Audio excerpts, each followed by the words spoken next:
masjid. Kadang-kadang masjid ni besar, orangnya tak ada.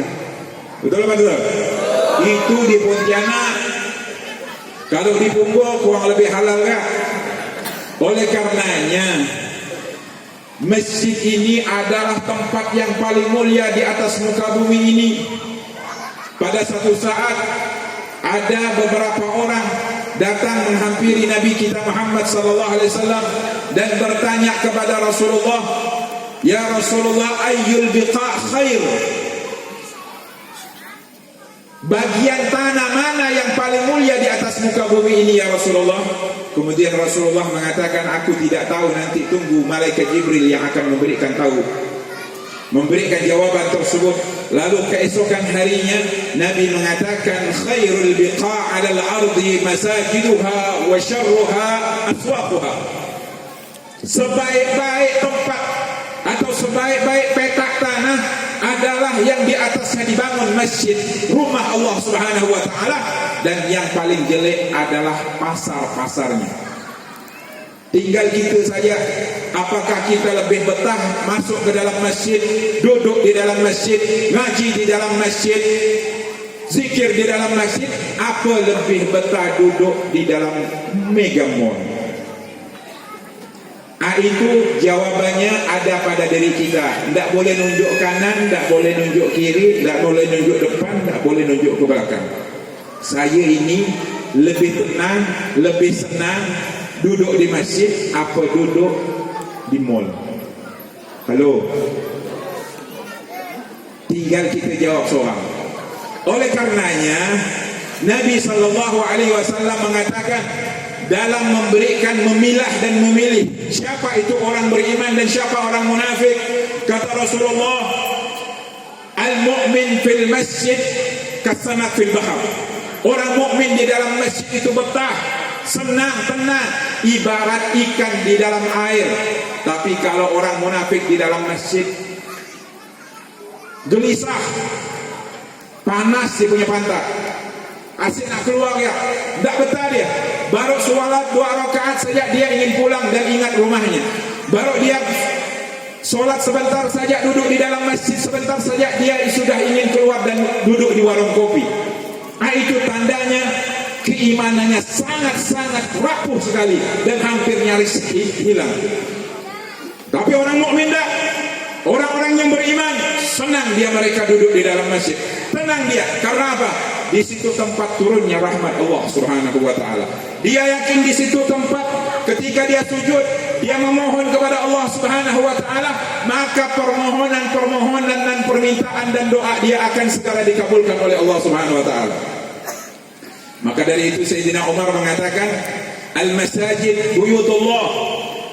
Al-masajid buyutullah wal musallun fiha zairullah. Fahaqqun 'alal mazur an yukrim zairahu. Masjid-masjid di atas muka bumi ini adalah rumah Allah Subhanahu wa taala. Ini rumah Allah. Wal musallun fiha zairullah, dan orang-orang yang beribadah di dalamnya, orang salat, orang zikir, mengaji, bersolawat, apa saja yang dia lakukan di dalam masjid, itu adalah tamu-tamunya Allah. Kita masuk masjid, kita jadi tamu Allah.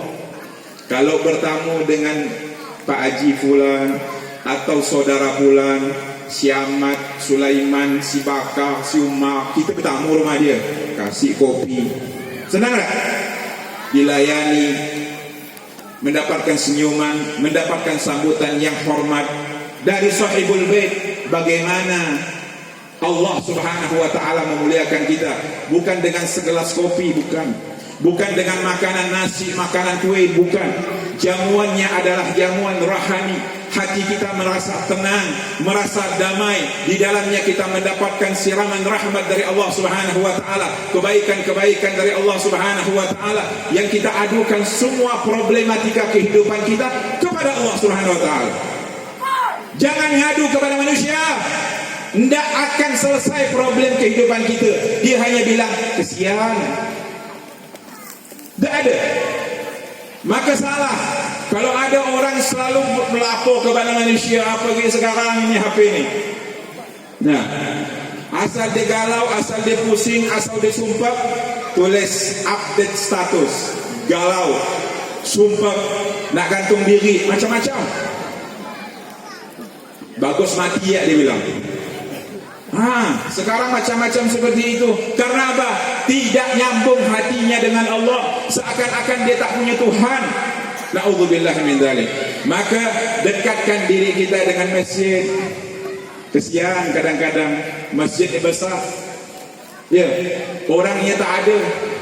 Yang solat di situ hanya 2-3 orang, itu pun orang-orang itu ya tak berubah-ubah. Betul-betul. Kesian. Ya. Nah, ini pemuda-pemuda ini. Jangan sampai yang masuk ke dalam masjid hanya orang-orang yang sudah dekat sakaratul maut. Bau dah bau tanah, mukanya seperti mengsan kuburan dah. Jangan. Yang pemuda-pemuda ini harus bangkit. Ayo, makmurkan masjid, turun ke masjid. Kalau dikomandangkan azan Allahu Akbar, orang mukmin itu kalau dengar nama Allah saja goncang hatinya, kata Allah, innamal mu'minun idza dzukirallah wajilat qulubuhum. Tanda orang beriman itu kalau disebutkan nama Allahu Akbar, Allahu Akbar, itu bergerak hatinya. Paling tidak tergerak untuk melaksanakan ibadah solat. Tapi kalau dia tidak ada bedanya di telinga dia itu antara lagu dangdut dengan azan, antara lagu rock dengan azan, harus dipertanyakan keimanannya. Benar tak orang ini Muslim, apa betul, apa benar? Ini banyak seperti itu, lewat aja. Macam dia tak ada andil untuk turun ke masjid ni. Maka ibu-ibu tolong nih, bapak-bapak yang malas-malas ke masjid, kalau bisa tegur dengan keras. Kalau tak bisa, balikkan ke agen, tukar motor baru. Iya, tak usah dibiara macam-macam gini. Maka dari itu, ini bapak-bapak yang punya tanggung jawab untuk pergi ke masjid. Dan kita Pak, sebagai uswah, sebagai suri tauladan untuk putra putri kita, jangan sampai kita berceramah 1 jam 2 jam kepada anak kita, nak cepat ke masjid. Bapaknya sedap depan TV dengan jisamsu, dengan kopi segelas, berdebat-berdebus. Anaknya suruh masjid, dia sedap gak baring di depan TV dengar azan, tidak sedikit pun tergerak hatinya untuk pergi ke masjid. Ini musibah. Tidak bakal akan mendapatkan anak-anak yang terdidik dengan anak pendidikan yang baik. Tidak bakal anak-anaknya soleh dan solehah karena terbiak bapaknya macam gini. Tapi kalau orang tua sudah menunjukkan dia adalah suri tauladan untuk keluarganya, untuk istrinya, untuk anak-anaknya, tak perlu ceramah panjang-panjang Pak. Cukup bapak pergi ke masjid saja. Setiap waktu solat ke masjid, waktu solat ke masjid. Itu akan memberikan tarbiyah pendidikan yang luar biasa kepada putra putri kita. Tak perlu ceramah panjang-panjang. Bapak pergi ya masjid. Setiap hari anak ini lihat, oh gini bapak saya. Itu akan mendapatkan tarbiyah untuk anak-anaknya.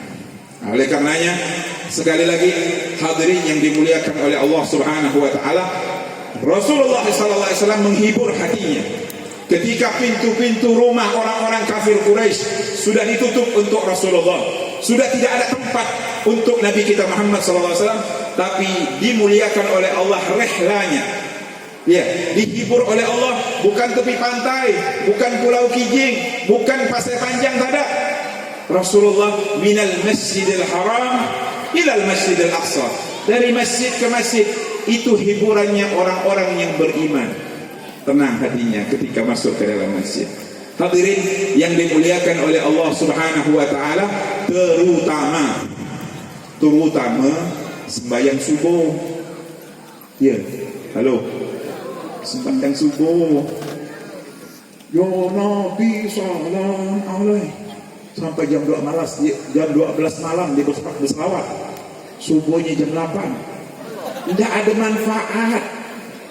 Tidak usah salawat sampai jam 12. Cukup sampai jam 9 saja tidur, supaya subuh awal bangun pergi ke masjid. Itu jauh lebih afdal, itu jauh lebih baik, itu jauh lebih mulia dari kamu hadir majlis taklim sana sini tapi subuhnya terlambat. Na'udzubillah min dzalik. Ada lagi yang seakan-akan dia tak percaya dengan Allah Subhanahu wa taala. Tidak mau dulu ke masjid. Pergi kemana kan ni? Mancing ni. Jam berapa? Jam 3 subuh. Pergi mancing. Ada yang jam 3 subuh nak pergi jualan. Mesti pergi. Mau ambil sayur, mau ambil kelapa, mau ambil macam-macam. Jam 3 subuh. Belum azan subuh ni, dia sudah keluar dari rumahnya. Nak apa? Nak cari rezeki. Untuk apa kamu cari rezeki itu? Untuk apa? Untuk supaya saya senang, anak saya senang, bini saya senang. Tapi meninggalkan kewajiban dia kepada Allah Subhanahu wa taala. Duduk dulu, tenang dulu. Kalau kamu yakin yang menciptakan kebahagiaan itu adalah Allah, kenapa kamu tinggalkan pencipta bahagia tersebut? Dia tahu bahawa yang menciptakan kebahagiaan itu adalah Allah. Yakin dia. Tapi dia tinggalkan ketika azan subuh, tidak digubris. Pergi dia ke pasar. Pergi dia berbelanja. Pergi dia untuk mencari kesenangan dunia dia. Tinggalkan azan subuh. Jangan. Stop dulu. Rizki kamu tidak akan tertukar. Rizki kamu tidak akan berkurang. Kata Imam Syafi'i, wal rizqu laysa yanqusuhu at-ta'anni wa laysa yazidu fi rizqi al-ana'u. Rizki tidak akan bertambah kalau kamu mencarinya motor. Rajin, tidak akan bertambah. Ya, ada orang keluar rumahnya jam 8 setelah sholat duha, dia doa sama Allah, ya Allah, mudahkan saya rezeki saya, murahkan ya Allah, mudahkan urusan saya. Dia keluar dari rumahnya jam 8, jam 11 dah balik, di dalam koceknya udah ada 300-400 ribu. Ada tak? Ada yang 1 jam keluar ya 2-3 juta dia dapat. Siapa yang atur itu? Apakah kamu mampu untuk merubah rezeki dia? Tidak bisa. Hanya hasud saja, orang-orang yang iri hati saja yang tidak senang melihat orang diberikan kelebihan oleh Allah Subhanahu wa taala. Ada orang yang belum terbit matahari, ya kan? Belum terbit matahari, bahkan belum terbit fajar, belum subuh, keluar sampai sore dia baru balik ke rumahnya. Letih, dapat 70.000, 80.000. Sakit. Karena apa? Dia mengandalkan otaknya, mengandalkan kekuatannya, mengandalkan kepintaran dia, tidak sandar kepada Allah, tidak yakin bahwa yang memberi dan mengatur, yang membagi rezeki itu adalah Allah Subhanahu wa taala. Sudah, jangan pusing. Pergi dulu, sujud dulu kepada Allah. Pergi dulu di masjid. Di sini adalah tempat kemurahan Allah Subhanahu wa taala. Di sini curahan rahmat Allah Subhanahu wa taala. Di sini Allah menyelesaikan problem kehidupan kita. Ini tempatnya. Kalau kita pergi ke sana ingin tenang, ingin ke karaoke, ingin ke klub malam, tidak ada ketenangan di tempat-tempat seperti itu. Kalau kamu mau tenang, ya, jadikan jidat kamu, jadikan kening kamu sujud kepada Allah, itu akan menenteramkan dan menenangkan hati kita. Nah, oleh karenanya ingat masjid ini rumah Allah Subhanahu wa taala. Kalau bukan kaum muslimin umat Nabi Muhammad yang memuliakan masjid ini, siapa lagi? Masa anak ngundang Syahum Syaming sini ekspos sembahyang? Ya kan? Mana si Bakar, mana si Umar, mana si Husain, mana si Ahmad? Tidur. La ilaha illallah. Sadar. Ini makna dan yang tersirat dalam sejarah Isra dan Mi'rajnya Nabi besar Muhammad SAW, dan Rasulullah tidak pernah meninggalkan solat di masjid. Ya, kecuali hal-hal yang betul-betul darurat. Bahkan dalam riwayat yang sahih, ya, dalam riwayat yang sahih ada seorang yang datang kepada Rasulullah SAW, dan seorang ini adalah sahabat yang makfuful basar, tidak melihat, buta. Namanya Abdullah ibn Umi Maktum. Pada suatu saat datang kepada Rasulullah, ya Rasulullah, aku ini buta dan aku ini rumah aku jauh dari masjid. Apakah engkau memperbolehkan aku sholat di rumahku, tidak ke masjid? Kata Rasulullah, iya, aku berikan rukhsah kepada kamu. Setelah beberapa langkah, Abdullah bin Umi Maktum melangkahkan kakinya, dipanggil lagi oleh Rasulullah, ya Abdullah, hal tasma'un nida, apakah kamu dengar azan ini ke telinga kamu, artinya sampai ke rumah kamu? Naam ya Rasulullah, kamu harus ke masjid, kamu wajib ke masjid. Ini orang buta yang tidak bisa lihat, tetap sahabat diharuskan oleh Rasulullah untuk pergi ke masjid dan sholat di masjid. Pergi yang melek-melek ni macam depan Habib ni. Ya, oleh karenanya betul-betulkan ini adalah bekal kita. Jangan sampai kita nyesal bila masuk masjid kau waktu sudah meninggal dunia, digotong orang masuk ke dalam masjid. Itu bukan untuk sholat tapi untuk disolatkan. Sudah selesai sudah urusannya, sudah selesai, sudah tidak ada lagi untuk menambah amal. Yang ada adalah penderitaan yang sepanjang penyesalan sepanjang hidupnya. Karena apa? Tidak memuliakan tempat yang mulia, yaitu rumah-rumah Allah Subhanahu wa ta'ala. Terakhir, masalah yang berkaitan dengan masjid. Ada seorang wanita di zaman Nabi SAW yang bernama Ummu Mahjan. Ummu Mahjan ini wanita yang hitam dari Afrika sana. Tapi Nabi SAW sangat memuliakan wanita tersebut. Kenapa? Karena hari-harinya taqumul masjid, yakni membersihkan atau menyapu masjid. Itu manfaat atau fadilahnya atau keutamaannya, pahalanya besar, Bu. Sapu masjid. Yang disapu Masjidnya Nabawi, masjidnya Nabi. Setiap hari Rasulullah lihat itu perempuan hitam tua. Mungkin kalau orang melihatnya seorang marbot atau seorang tukang sapu masjid dipandang sebelah mata, tapi Nabi SAW tidak memandang orang tersebut dengan pandangan hina, bahkan pandangan mulia. Pada satu saat Rasulullah keluar dari rumahnya, karena rumahnya Rasulullah kan berdampingan dengan masjid. Dan sebaik-baik rumah adalah rumah yang dekat masjid. Karena apa? Pasti orangnya senang ke masjid. Ketika Rasulullah keluar dari masjid, lihat si perempuan itu tidak ada. Rasulullah bertanya kepada salah seorang sahabatnya, Aina Ummu Mahjan? Mana Ummu Mahjan yang biasa menyapu masjid? Kata sahabat tersebut, Tufiyatul Barihah ya Rasulullah, dia meninggal dunia kemarin ya Rasulullah. Lima lam akhbartumuna. Kenapa kalian tidak beritahu? Tidak kabarkan kepadaku bahwa Ummu Mahjan meninggal? Ya Rasulullah, innaha tufiyat fi nahar fi syiddatil hararah. Ya Rasulullah, dia meninggal di siang hari pada saat panas sangat menyengat, sehingga kami takut membangunkan engkau dan mungkin waktu istirahat engkau ya Rasulullah. Lalu Rasulullah SAW mengatakan, dullani ila ala qabriha, tunjukkan aku ke kuburannya.